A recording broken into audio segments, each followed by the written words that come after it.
Brought to you by V-Guard, co-powered by Sensodyne and Vimal. बोलो जुबां केसरी। उत्तर प्रदेश का चुनाव हर हिसाब से महत्वपूर्ण होता है। ये राज्य सबसे ज्यादा सांसद चुनकर भेजता है। देश में सबसे ज्यादा प्रधानमंत्री भी इसी राज्य से निकले हैं और अगर किसी को सत्ता से बाहर करना हो तब भी यही राज्य रास्ता दिखाता है। तभी साल 2024 के लोकसभा चुनाव में विपक्षी पार्टियां इस राज्य में एकजुट होकर भाजपा को रोकने में लगी हुई हैं। प्रदेश में समाजवादी पार्टी सबसे बड़ा विपक्षी दल है और उसके प्रमुख अखिलेश यादव भी कन्नौज से चुनाव लड़ रहे हैं। अखिलेश यादव के लोकसभा चुनाव लड़ने के ऐलान पर सस्पेंस बना हुआ था क्योंकि सपा ने कई बार अपने टिकट बदले, लेकिन कार्यकर्ताओं के दबाव में अखिलेश को मैदान में आना ही पड़ा। हेलो नमस्ते, चुनावी किस्से में आज अखिलेश यादव की बात करते हैं। कैसे अखिलेश का राजनीतिक डेब्यू हुआ और वो भी कन्नौज से हुआ, इसके लिए मुलायम सिंह को आखिर किस तरह से मनाया गया था।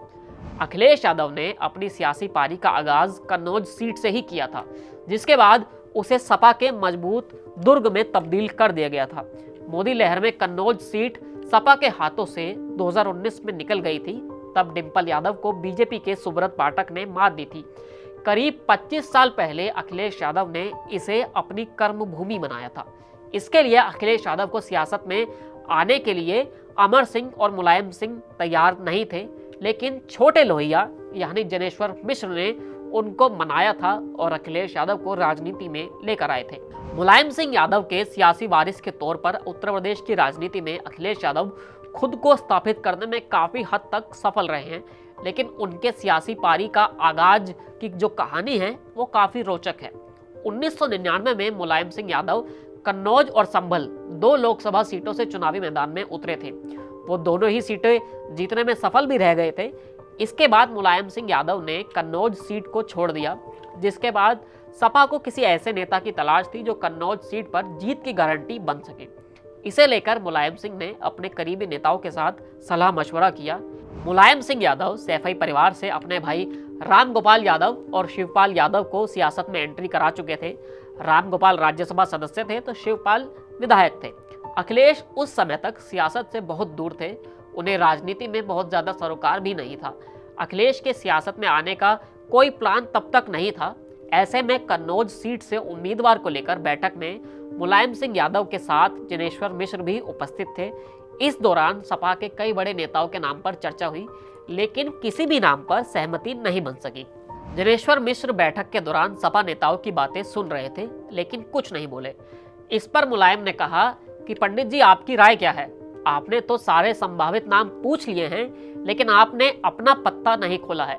पंडित जी, आप ही बताइए कि कन्नौज से किसे लड़ाया जाए जो जीत भी जाए। मुलायम की जुबान से यह बात निकलते ही जनेश्वर मिश्र ने बिना देर किए कहा कि टीपू को टिकट देना चाहिए। इस पर मुलायम सिंह चौंके और कहा कि टीपू मतलब अखिलेश? जनेश्वर मिश्र ने कहा, नेताजी, कन्नौज सीट से अखिलेश को उपचुनाव लड़ाना चाहिए। मुलायम सिंह ने कहा कि कन्नौज से अखिलेश को टिकट दिया गया तो मेरे ऊपर परिवारवाद का आरोप लगेगा।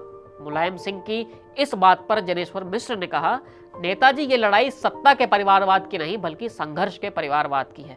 हम जिस सीट पर अखिलेश यादव को टिकट देने के लिए कह रहे हैं वो बहुत सुरक्षित सीट नहीं है। अगर टीपू संघर्ष नहीं करेंगे तो जीतेंगे नहीं। अखिलेश युवा हैं और वो कन्नौज में पूरी मेहनत करेंगे और तभी सपा भी जीतेगी। कन्नौज सीट से अखिलेश का टिकट आप फाइनल कर दीजिए, बाकी सब मुझ पर छोड़ दीजिए। अखिलेश सपा को बहुत आगे ले जाएंगे। मुलायम सिंह ने जनेश्वर मिश्र से पूछा कि क्या इस संबंध में आपने अखिलेश से बात की है? क्या वो चुनाव लड़ने के लिए तैयार हैं? जनेश्वर मिश्र ने कहा कि अभी कोई बात नहीं हुई है। मैंने पहले आपके सामने प्रस्ताव रखा है, आप अगर हामी भर देते हैं तो मैं अखिलेश से बात करूंगा। मुलायम सिंह ने कुछ दिन का समय मांगा और कहा कि पार्टी में इस बात को मैं रखूंगा, उसके बाद ही निर्णय लिया जाएगा। इसके बाद जनेश्वर मिश्र ने कहा कि जल्द फैसला लीजिए, अखिलेश को मैं बुला रहा हूँ। मुलायम ने कहा कि पंडित जी, जल्दबाजी ठीक नहीं है, थोड़ा समय तो दीजिए। इस पर सभी से बातचीत करने के बाद ही फैसला लेना ठीक होगा। जनेश्वर मिश्र ने अखिलेश यादव से कन्नौज सीट पर चुनाव लड़ने के लिए बातचीत की। जनेश्वर मिश्र ने कहा कि हम चाहते हैं कि अखिलेश, तुम कन्नौज से लोकसभा का उपचुनाव लड़ो। इस बात को सुनकर अखिलेश थोड़ा चौंके और कहा कि मैं कैसे चुनाव लड़ूंगा? क्या आपने नेताजी से राय ली है? इस पर जनेश्वर मिश्र ने कहा कि तुम तो यार हो, हम बात कर लेंगे। जनेश्वर मिश्र ने अखिलेश से कहा कि तुम अभी युवा हो, पार्टी को युवा चेहरे की जरूरत है जो सपा को आगे ले जा सके। तुम चुनाव लड़ने की तैयारी करो, मैं नेताजी से टिकट की बात कर लूंगा। जनेश्वर ने मुलायम सिंह से बात कर ली और एक तरह से अखिलेश यादव का टिकट पक्का हो गया। कन्नौज लोकसभा सीट से बसपा ने अकबर अहमद डंपी को प्रत्याशी बनाया था। वो काफी मजबूत नेता थे। जनेश्वर मिश्र ने यह भी कहा कि अकबर डंपी चुनाव लड़ेगा, ये इतना आसान नहीं होगा, अखिलेश को कड़ी परीक्षा कन्नौज में देनी होगी। उनके कहने के बाद यह हुआ कि अखिलेश के चुनाव लड़ने से संदेश सही जाएगा और नेताजी प्लेट में सजाकर अखिलेश को राजनीति नहीं दे रहे होंगे, क्योंकि कन्नौज में चुनाव काफी टफ होने वाला है। इससे सपा में युवाओं की एक फौज तैयार होगी जो पार्टी को मजबूत करेगी। सपा के साथ इस वक्त युवाओं को जोड़ना बहुत जरूरी है। आपको परिवारवाद के आरोपों से परेशान होने की जरूरत नहीं है। कन्नौज ब्राह्मण बाहुल्य सीट है। आपकी पार्टी का ब्राह्मण चेहरा आपसे कह रहा है कि अखिलेश यादव को टिकट दे दीजिए। मैं अखिलेश के लिए प्रचार करूंगा, आप चिंता मत करिए, टीपू मेरे बेटे जैसा ही है। मुलायम सिंह यादव ने जनेश्वर मिश्र की बात मानते हुए अखिलेश को चुनाव लड़ाने का मन बना लिया, लेकिन उन्होंने कहा कि पंडित जी राम गोपाल और अमर सिंह से बात कर लीजिए। जनेश्वर मिश्र ने फौरन दोनों नेताओं से बात की और दूसरे दिन ही सपा ने अखिलेश यादव को कन्नौज सीट से प्रत्याशी घोषित कर दिया। मुलायम सिंह यादव ने कहा कि पंडित जी आप अखिलेश के नामांकन में जरूर शामिल होइए, अमर सिंह प्रोफेसर साहब भी आपके साथ रहेंगे। अखिलेश यादव के सामने अहमद अकबर डंपी चुनाव लड़ रहे थे। इस वक्त यूपी में सपा की सरकार भी नहीं थी और सपा के लिए ये बड़ा चिंता का विषय हो चुका था। जनेश्वर मिश्र ने कन्नौज सीट पर अखिलेश के चुनाव लड़ने की पूरी रणनीति तैयार की। जनेश्वर मिश्र कन्नौज में अखिलेश यादव के नामांकन में शामिल हुए। सपा कार्यालय से एसआरएस यादव को अखिलेश के चुनाव मैनेजमेंट के लिए कन्नौज भेजा गया। कन्नौज के भारत होटल में अखिलेश रुका करते थे। भारत होटल में अखिलेश और एसआरएस यादव एक ही कमरे में रहते थे। जनेश्वर मिश्र ने कन्नौज सीट पर सारा सियासी ताना बाना बुना, जिसके बाद अखिलेश यादव यहां से जीतने में सफल रहे। कन्नौज से राजनीति की पहली सीढ़ी चढ़ने में अखिलेश यादव सफल हुए। एक बड़े अंतर से अखिलेश ने ये चुनाव जीत लिया था और पहली बार सांसद भी बन गए थे। इसके बाद वो लगातार 3 बार यहां से चुनाव जीतने में सफल हुए थे। जनेश्वर मिश्र ही अखिलेश यादव के राजनीतिक गुरु बने। मुलायम सिंह यादव ने जनेश्वर मिश्र की देखरेख में ही अखिलेश यादव को राजनीति के गुर सीखने की बात कही थी। अखिलेश भी सार्वजनिक मंचों से कई बार कह चुके हैं कि जनेश्वर मिश्र ने जो ट्रेनिंग उनको दी है वह उनको कभी नहीं भुला पाएंगे।